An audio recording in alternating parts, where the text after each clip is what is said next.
Oh, okay. Sorry. I didn't. Hello, everybody. Sorry I was late, and I couldn't catch the taxi very quickly, so I had to just run to here.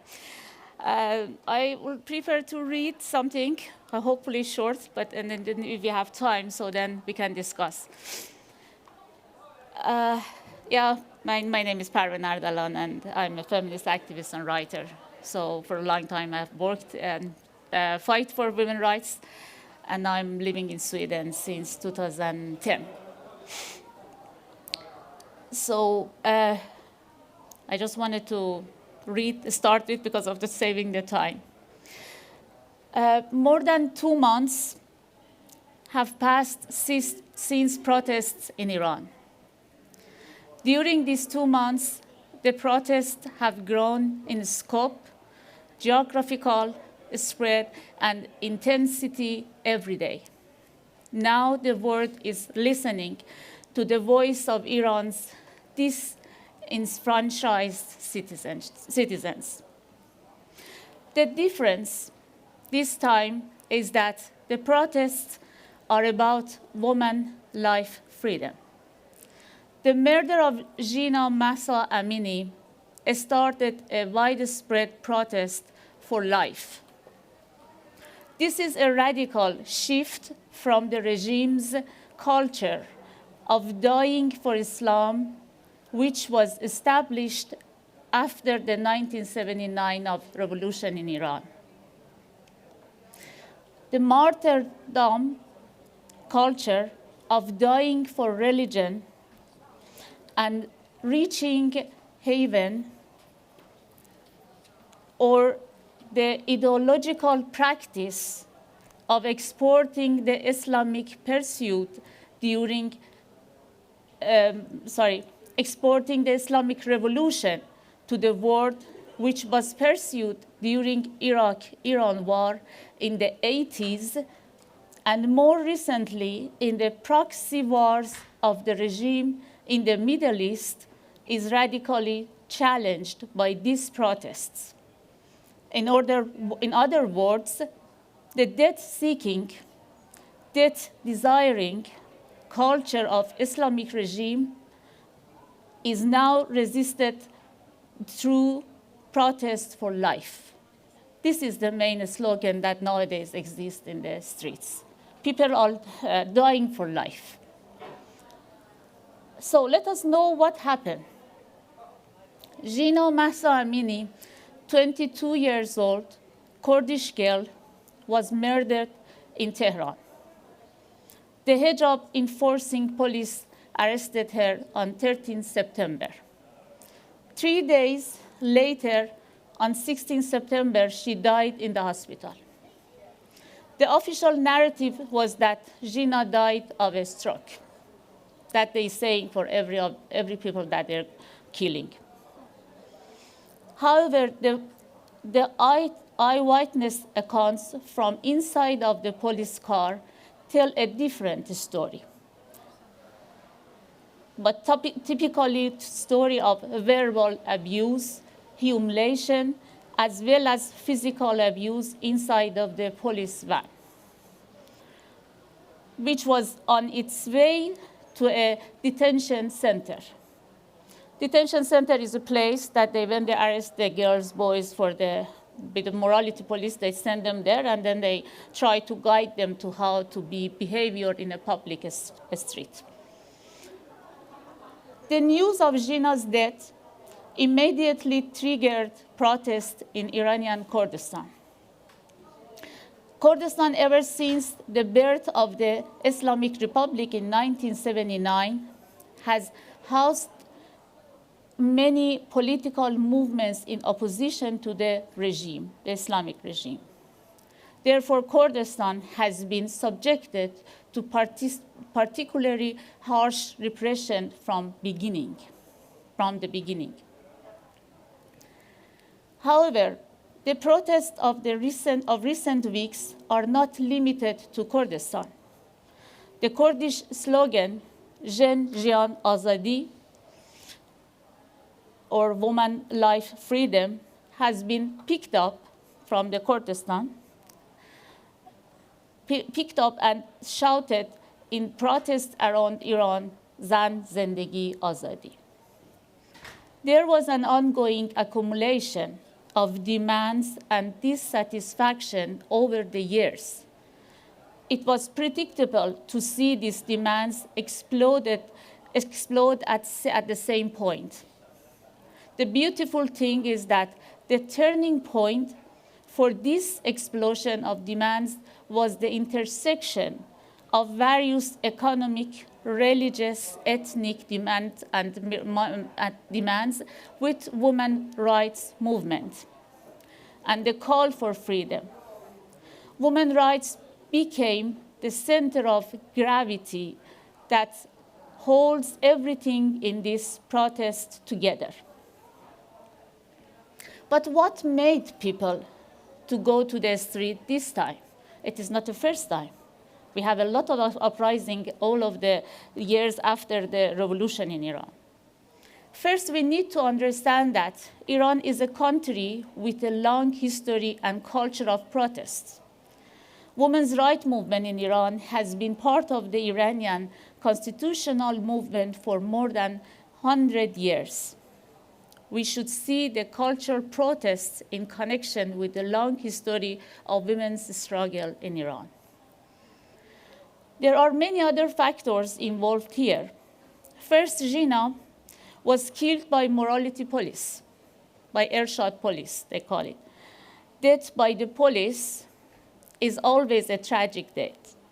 Every day, police are the symbol of state violence, and ordinary people are always helpless in front of the police.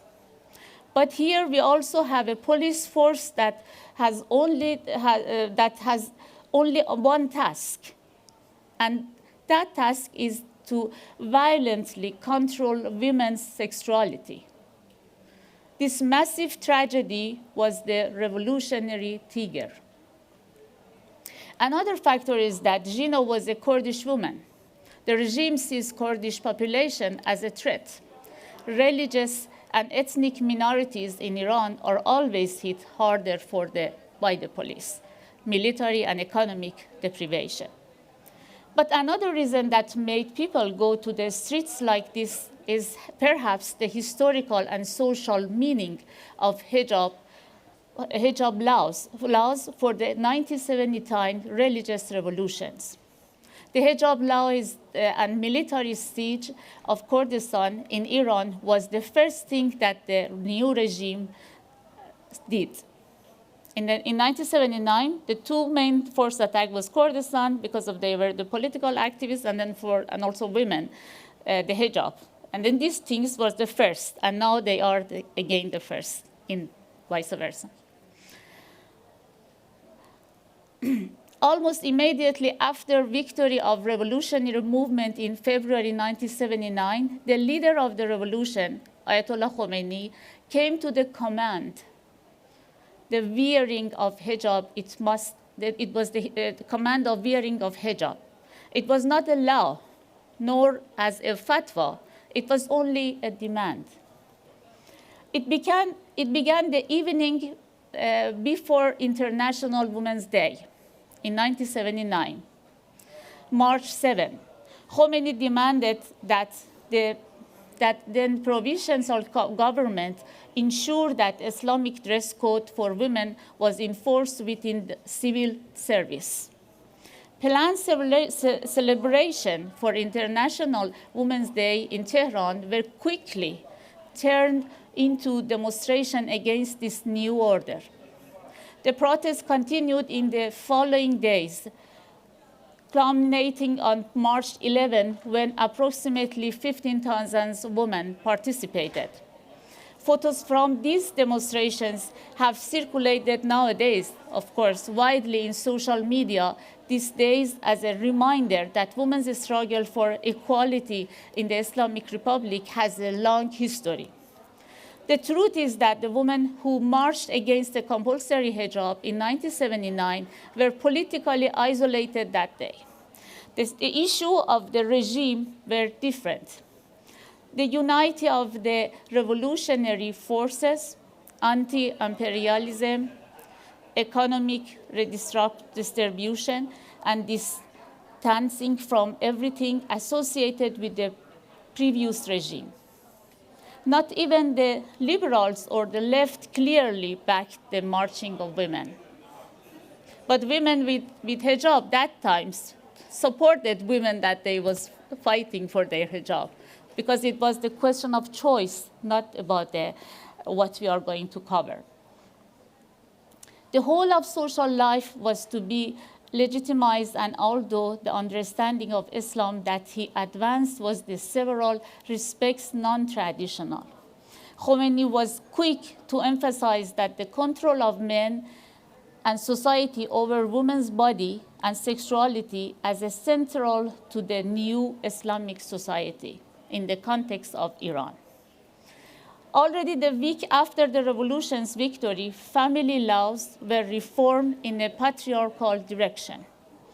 And at demonstrations, Islamist revolutions began to shout out, Ya Rusari, Ya Tusari. It means that headscarf or head or a slap to the head.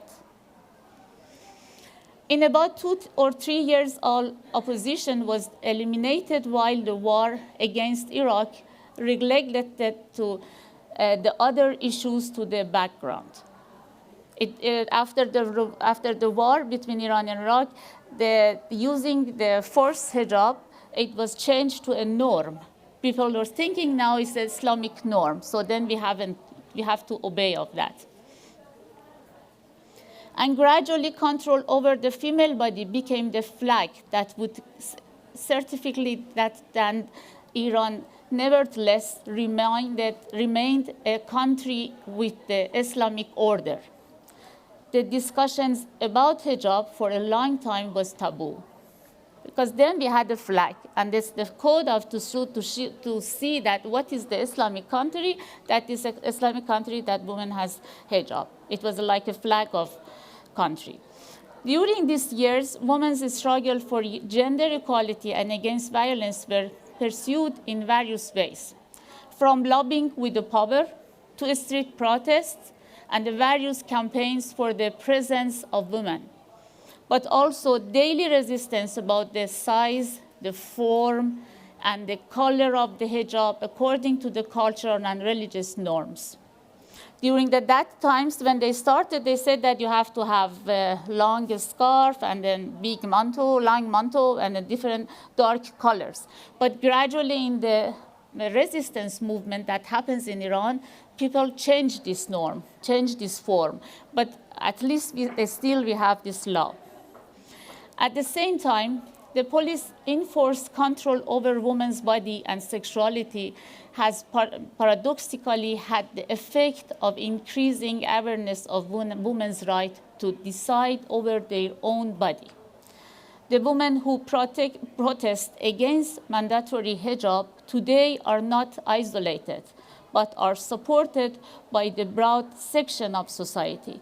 It is touching to see that the result of 43 years of official patriarchal can be this now. What is that?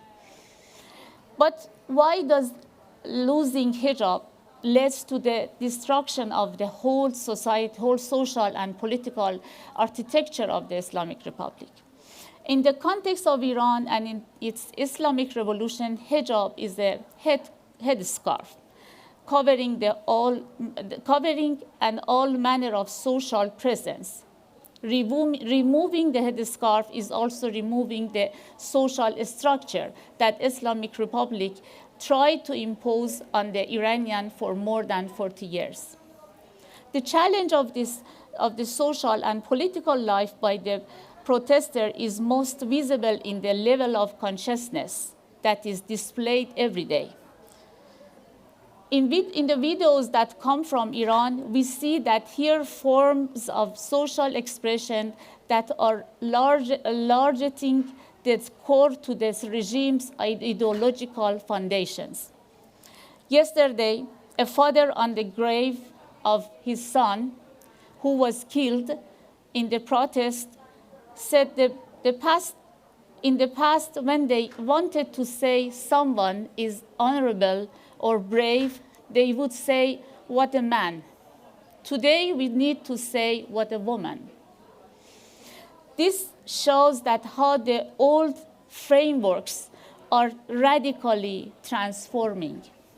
This transformation is revolutionary. This also is visible how Nika Shakarami, a 16 years old girl who was killed in the protest, is accepted as a central figure of this movement. Just recently, Nika's girlfriend came out and told that Nika was a lesbian. This is a revolutionary moment in the life of Islamic Republic. In so many ways, the current protests are different. These protests started and organized in the neighborhoods. They are horizontally organized. We practiced with horizontal organization long ago in our famous 1 million signature campaign. If a movement has a concentrated leadership, then the regime can damage the movement by arresting their leaders. Here, instead of leaders, we have local organizers. Every group, every neighborhood has their own organized. This makes the police very confused. In the campaign, the police first came to arrest us, but they soon realized that is not useful anymore because they were hundreds of organizers every day in the city. Another thing that I wanted to mention is that this protest is focusing on life, as I mentioned from the beginning. People are resisting by dancing, smiling, and hugging each other in the streets. Even the images and the videos that we see from the young girls who were killed are all images of dancing, singing, and laughing, as if they are giving us life and happiness, even though they are murdered. This makes the resistance very creative. It is centered on the happiness, laughing, joking, dancing, and singing. No more mourning culture of crying. Thank you.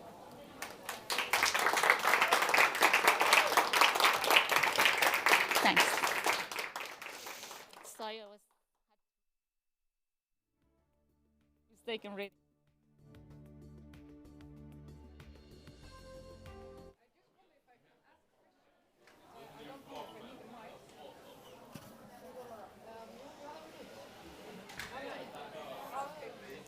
I can hear. Okay.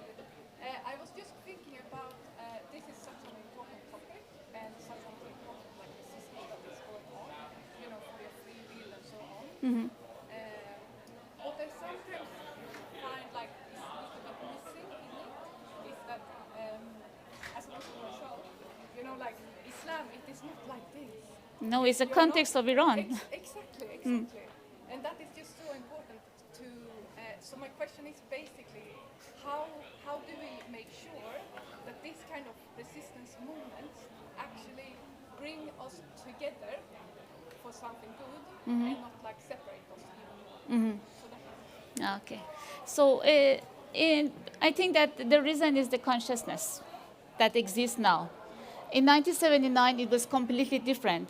For my time, even, we fight a lot to raise the consciousness among the people. And then in our campaign that we had, women with hijab, with believing of hijab, without believing, we were together because we were thinking we are in the same line. And this happens also inside of Iran. We have many friends in the different forms, so they are talking about that this is the matter of choice. This is a matter of the freedom of choice, not the obligatory form. So for this reason, you see that in the different photos, you see that women with the chador are weaving the hair of her friends in the school. So they want to show us, they are writing on the slogan on the wall with the chador. So it means that we are really through this context, and I'm so happy about that because this time also, who are the leader of this movement are women. not again the new masculinity order of men that they are trying to control everything.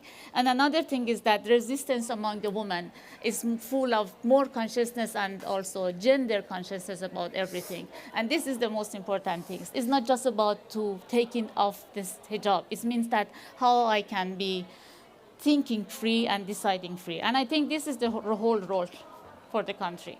And I'm so optimistic to that.